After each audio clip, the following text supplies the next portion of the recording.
Hey there, this is James Burton with AR Build Junkie. About a year ago, we did an interview with someone named Ernest Bray, who is the owner and founder of a company called X2 Dev Group. And in addition to a suppressor that he had come out with, there was also the promise of an AR-15 he was working on called the AR-X2 LightFighter. The idea with this rifle was in his communications with Tier 1 Special Forces units, he had had informal conversations, and his feeling was that their needs weren't being as met as good as they could be. And his idea was that he owed it to these folks to think a little bit outside the box and come up with something that could help them do their job better. The end result with the AR-X2 LightFighter is that it's an extremely lightweight, sub 6 pound rifle, and you can tell it's had a lot of care and attention to detail put into it, along with a number of very highly refined features that Bray, who's really one of the brightest minds in the entire industry, has spent a long time carefully developing.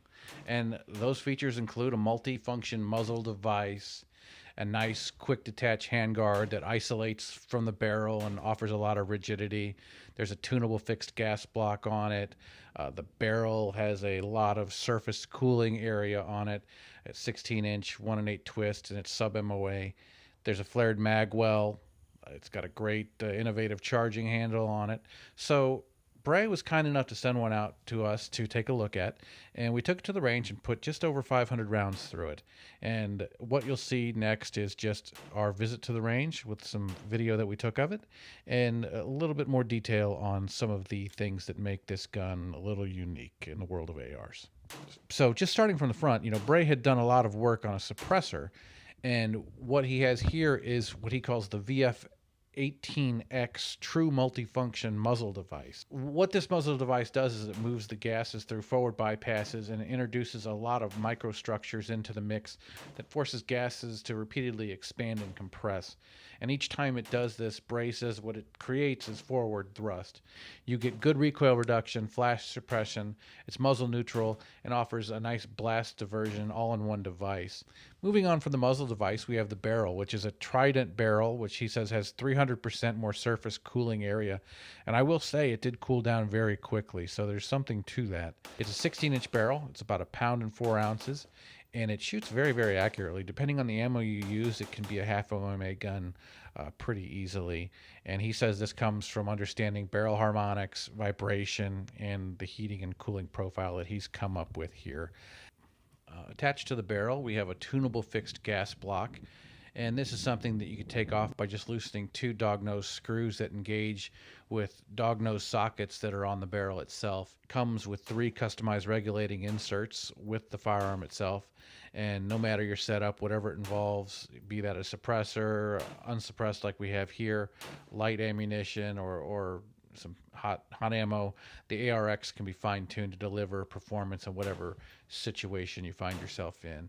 Covering that gas block and barrel, we have a rapid quick detach handguard that isolates from the barrel and provides what Bray thinks is a maximum rigidity. His belief was that, an issue with handguards is making sure that they do not get knocked out of rotation when they get hit. So instead of screws, you take off the handguard with 2 quick detach sling swivels that are on the handguard.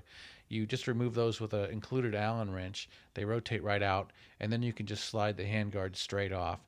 And when you slide the handguard back on, it precisely realigns with some little triangle slot that you see there. So there's really no way to misalign it. Moving on from the handguard, you'll notice that the gun has a very unique look to it, and that starts with a flared mag well. But more than that, it's got ambidextrous left and right controls, so that allows for one-handed operation. Bray had said that the guys he was talking to a lot of times would be wearing welding gloves or something like that while they were rappelling, and that had a big impact on their gross motor skills. So they couldn't simply poke their finger and engage those controls like they might without gloves on a more standard AR. So he was wanting to place the controls where they could be operated without modifying their shooting grip, be that left or right-handed. And what he wanted was an ambidextrous control setup that was very simple. He wanted just a simple fulcrum or a lever at play. And what we have here is something that pins at the exact same location the L-shaped right side bolt catch does. So there's just one dog nose screw there and those two parts, and that's it. And if you were to take that off, you would still have a functioning stock non-ambi lower. So if the left breaks, the right side is not going to. Moving on, just to the charging handle, which is another thing that he has got a patent on. It's called the Jackal X ambidextrous charging handle. And in the same way that he wanted guys to be able to not fumble with things if they were rappelling or whatnot, what he didn't want here is anything that could snag on their gear. And that it would be able to work with rappelling or other heavy type gloves. So rounding out the gun, it has a nice flared mag well, which is very large and makes it a little bit easier than a standard AR to insert a magazine into. And it also has a flat trigger, and it looks like a rise trigger. So it's flat.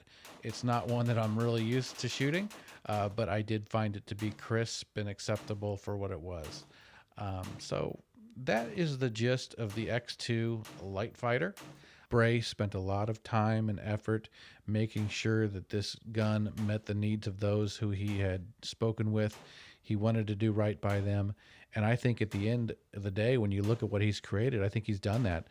The gun is very reliable. And more than that, and I don't think I've stressed this enough so far, it's just this gun is really, really light. It is just under 6 pounds, and you can feel it. I know that in a vacuum, 6 pounds may not mean that much to you, but when you hold it, it feels hollow. It doesn't feel quite real. That's the first thing when you pick this thing up, you're like, wow, I can't believe this is a real AR. I can imagine that if I were someone who was carrying an AR around all day on the farm or whatnot, and I wanted it with me, a light gun like this that's reliable, has the features that this one does, would really make this a rifle to consider. So if you want to learn more about this, we definitely have some articles over at AR Build Junkie you should check out with Ernie Bray. And then just check out his website and do a little bit more research and see if this might be an AR for you. So thanks for your time. Thanks for joining us. It means a lot, and I hope you have a good rest of your day. Take care.